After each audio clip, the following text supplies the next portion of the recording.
Chapter 4. Grant, 1977. Sandra! Oi! Sandra! It's fucking Nancy, I told ya. Sandra came to her door, only opening it a crack to scowl at Grant with one cat-like eye. Sorry, Grant said, clutching his ribs. Nancy. She'd been Sandra for the past 2 weeks, so who knew what had happened there? Someone had caught up with her, maybe, or someone new was on her case. He couldn't ask people stuff like that, for his own sake. Grant had enough shit to deal with, and of course, she wanted to be Nancy. All the punk girls did, ever since Sid Vicious started shagging that American tart. What do you want? She asked, peering at him. Got anything to drink? She rolled her eyes. Uppity bitch. He wedged the toe of his boot into her door. You owe me, remember? I helped you move in. I thought you'd just been nice, she sneered. I was, Grant replied. He gripped the doorframe, feeling woozy with pain. Now it's your turn to be nice. Prick, she muttered. She tried to close the door, but he kept his foot in there. Thank God they were steel-capped boots. He could do without any more damage. Sandra, or Nancy, tutted and stepped back from the door. He could hear her digging about in her room. She used to invite him in, but not for weeks now. It was nicer than his room. She had a proper bed set up, and a desk. She told him she was writing a novel, and that she was just experiencing an alternative lifestyle to properly capture the culture. That had interested him at first. He liked clever people. But now he was starting to wonder if she wasn't just another homeless runaway punk. She looked about 14, without makeup. She returned to the door with a bottle, half a flask of cheap vodka. He snatched it, and she tutted again. You look like shit, she said. Cheers. He unscrewed the cap and drank as much as he could without choking. It was very cheap. Maybe that was good. Maybe that it meant it would work quicker. Or better. Where's Nick, anyway? She looked up and down the hall behind Grant. Why's he not giving you booze? It's his fault you're in this state. Grant glared at her. He's not coming back. Good, she replied. Sick of hearing him bouncing you off the walls. Grant drank again. He needed to sit down. He finally relinquished his foothold in the door and backed away into his own room, keeping one arm against the wall for support.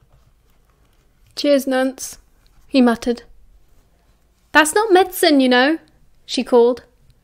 Go to a bloody hospital. He slammed his door and locked it tight. Bitch. Why did everyone have to be like that? You couldn't ever let your guard down, not without someone getting a good kick in. He crawled to his mattress on his knees, careful not to lean on anything that hurt too much. His ribs were still sore, 2 days later, and he really hoped they weren't broken because that was the last thing he bloody needed. As long as he kept his breathing shallow, it wasn't too bad anyway. He tilted his head back and drank some more vodka, catching himself in the little mirror propped up on the opposite wall. Ugh, he grimaced. He did look like shit. The bruises hardly seemed to be going down. He needed to get some ice or something. Grant never thought he'd miss being in a home, but at least you got first aid if you needed it. He raised his fingers to his cheek, watching his reflection. The bastard, going for his face like that. Grant hadn't had an enormous amount of respect for Nick to begin with, but that was too bloody far. Lucky he'd kept his teeth. He ran his tongue over the chipped tooth he'd had for years. It had been very sharp when it was first broken, but was worn down enough now that usually he barely noticed it. He'd sworn that would have been the last time he ever took a punch to the jaw. But you can't make promises like that, not even to yourself. Ironically enough, he'd got the chipped tooth because he'd been fighting. Last time he'd been living at home, which was, 4 years ago?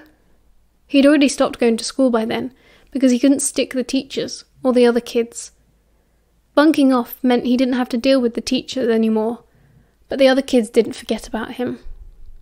He'd limped home, knuckles throbbing, with a bloody nose and a black eye, His first, if he was remembering right, and feeling weirdly proud of himself, because at least the lads who jumped him came off worse.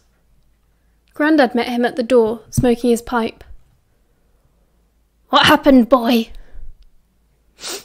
"I got 'em back," Grant sniffed, wiping his nose and getting a dark red stain on his sleeve. "Like you told me." "Was it the Jamaican lot?" his grandad asked, removing the pipe from his mouth, folding his beefy arms. He was a little man, but dense and hard, without a speck of warmth. "No," Grant said. "Irish." He ought to have just lied, but something in Grant always made him say the wrong thing. Grandad's face turned, his mouth a long, hard line of disgust. The king of Kilburn High Road had a reputation to maintain. He didn't need the local kids beating up his grandson. Grant looked over his granddad's shoulder to see if his mum was nearby. Not that she was usually much help, but it was generally better to have a witness. He couldn't see her. "Look at me, boy," Grandad boomed, bending down close so that Grant could smell the acrid tobacco on his breath, count every silver bristle on his unshaved chin. He braced himself and looked his grandfather in the eye. "Why are you fighting with Irish boys?" "They don't like me, I've told you." Grandad reached out his hard, bony fingers and pinched Grant's ear, twisting it so hard that Grant yelped and squirmed, trying to get away. "Less of the mouth! Stop eyeing around for me!" Grandad shouted, right in his face, so close now that flecks of spit landed on Grant's cheek. "Don't think I haven't heard what they've been saying about you. So best you wind your fucking neck in before I smash your face through the back of your bastard head." "Let me go!" He remembered a little bit after that, sitting in the bathroom snivelling, while his mum dabbed at his swollen face with a wet flannel, cutting his tongue on the razor-sharp edges of his broken tooth. "Honestly," his mother sighed warily, "I don't know why you keep getting in his way." Stupid woman. She knew herself that even if you were quiet and did everything he wanted, you'd still end up battered somehow, and it would still be all your fault. So Grant had left, as soon as he'd seen an opportunity, and vowed never to let anyone put a hand on him again. And then there was Nick, and now here he was, staring at his own reflection and gulping down vodka like a proper little alcoholic. Nick hadn't even been good-looking. He hadn't even been nice. He was just older than Grant, and harder and bigger. He'd had a bit of an edge, something dangerous that was attractive at first, until you realised what the real danger was. Grant had been a bit slow on the uptake there. He was man enough to admit it. His own fault for drinking too much and taking too many pills and not getting enough daylight. The first time it happened, he came up with a plan. Save up his money, get out, as far away as possible. But he needed to acquire money somehow, and there were only a few options when you had no fixed address. He'd called in every debt he could, and survived okay on handouts for a while, though people were getting sick of that, and he hadn't had a proper meal for a few days now. Getting drink was never hard, as long as he looked clean enough and young enough. Grant just had to show up in the right sort of bar and have his tab paid for all night long, and if someone wanted something extra and they were willing to pay, then it was no skin off his nose. 5 minutes in the loose, and an unpleasant aftertaste wasn't too much to put up with, and he always set boundaries. Then Nick had found out, and far from being angry, he'd encouraged it. He decided he deserved a cut too, until Grant wasn't really making money for himself anymore. And 2 days ago, Nick had left for good, leaving Grant with 2 broken ribs and a face full of bruises as a parting gift. He finished the vodka and licked the inside of the cap, just to be sure. Sick of feeling sorry for himself, Grant sat up, pulling himself out of the mirror's sight. His torso still felt tender, but the pain had lessened. The drink worked. He had to get more. He had to get up and get dressed and go out. He needed money. Never mind the train fare he'd been saving up for. He needed to eat something soon. There was a t-shirt in his bag that wasn't as filthy as the rest, but he found he couldn't get it on. Actually, it was more that he couldn't get the one he was wearing off. It hurt too much to raise his arms. Fine. He gave up. His boots took a while to lace too. He had to keep stopping for breaths. Tears pricked in his eyes, and he scrubbed at his face wildly. It was just the pain, not anything else. He couldn't let it be anything else. It would be okay. Everything would be okay. He just had to push through it. The face was still a problem. Hard to be charming when you looked like you'd just gone 10 rounds with Muhammad Ali. Sandra, or Nancy, might lend him a bit of cover-up, but he quickly dismissed the idea.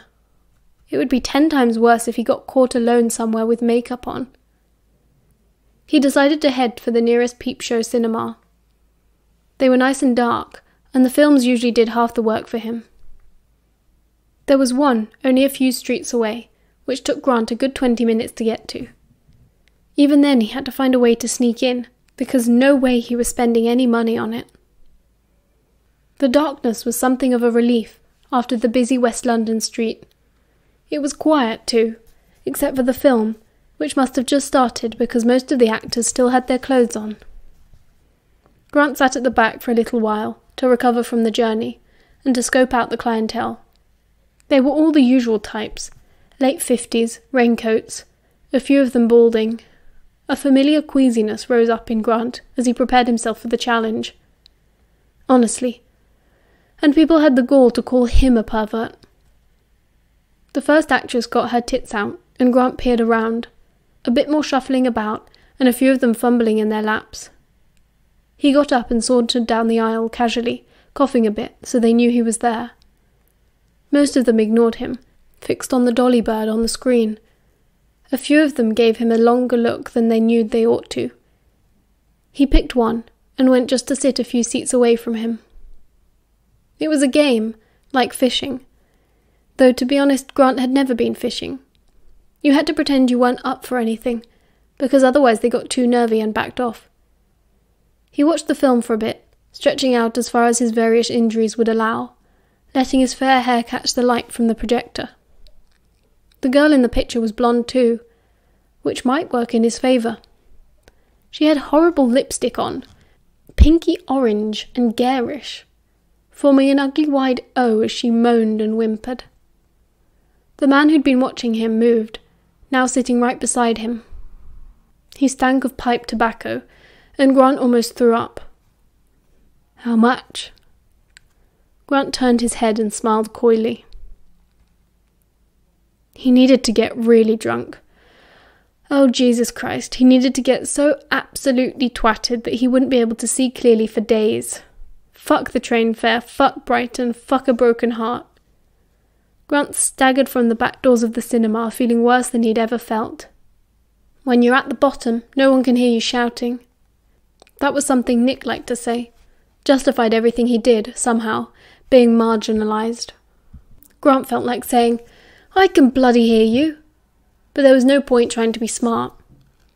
He found an off-licence and bought a bottle of gin and a packet of fags. He sat on the curb for a bit, trying to get his head together. His mind wandered. He wondered how things were going in the old squat out in Mile End. That place had lost its charm over the winter. They struggled to keep warm, lots of them left, and then Charlie F., who'd been gone for a few days, turned up dead in the canal at Bethnal Green. That had really put a damper on things. Lizzie, who'd been seeing Charlie a bit on the side, slit her wrists. She came back from it, but nothing was the same. Ads had started taking speed, and that was the last straw for Grant. He never thought he'd end up back in West London. Once or twice he thought he'd seen Grandad, and he'd sent him underground for days. Grant shook his head, making his sore eye throb, then swigged some gin. Had to stop thinking about Grandad, and Nick, and Ads, and that man in the cinema. God, every fucking man he'd ever met had ruined some part of him. Except Remus. Grant blinked, staring at the pavement. That was weird. Why would he think of Remus? He'd spent half a year trying to forget about Remus, and Grant was a champion at forgetting painful things. Maybe that was the problem. Remus wasn't painful. Remus was soft and sweet and gentle and shy. He hadn't even broken Grant's heart. But it was no good thinking that way. Remus was 1,000,000 miles away, safe in his fancy school for adorable boffins. Grant liked to think about it like that Remus was safe. They'd never really gone into it, but Grant had a feeling that Remus had suffered just as much as he had. It was nice to know that one of them was getting a good deal, being looked after. Grant didn't need looking after, but he could definitely see the benefits. A policeman on the beat came strolling down the road, and Grant hauled himself up as quickly as he could, shoving the gin bottle back into his pocket. He'd spent nights in cells before, and it was never much fun. He lit a cigarette and started walking. They'd nick you for just the smallest things, even loitering, so it was better to just keep moving. He thought about going back to his room for a sleep. He had a bit of cash now, and enough booze to knock himself out.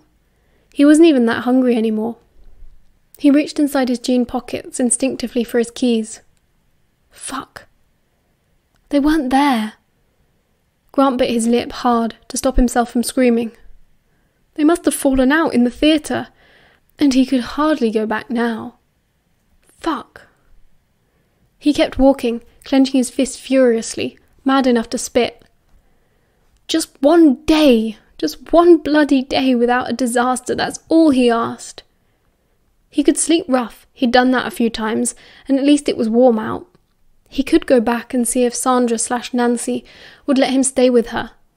Not likely after he'd been so rude, but she might take pity. The thing was, now he was drunk and pissed off. If he went back to the squat, then he'd only get restless and leery and start a fight or try to shag someone. No, he decided. The thing to do was keep moving. There was a bar not too far away, which he'd had a bit of luck at before, pickpocketing mostly. Anyway, the music was loud and he might get another drink. It was growing dark now, so it had to be after 8 o'clock.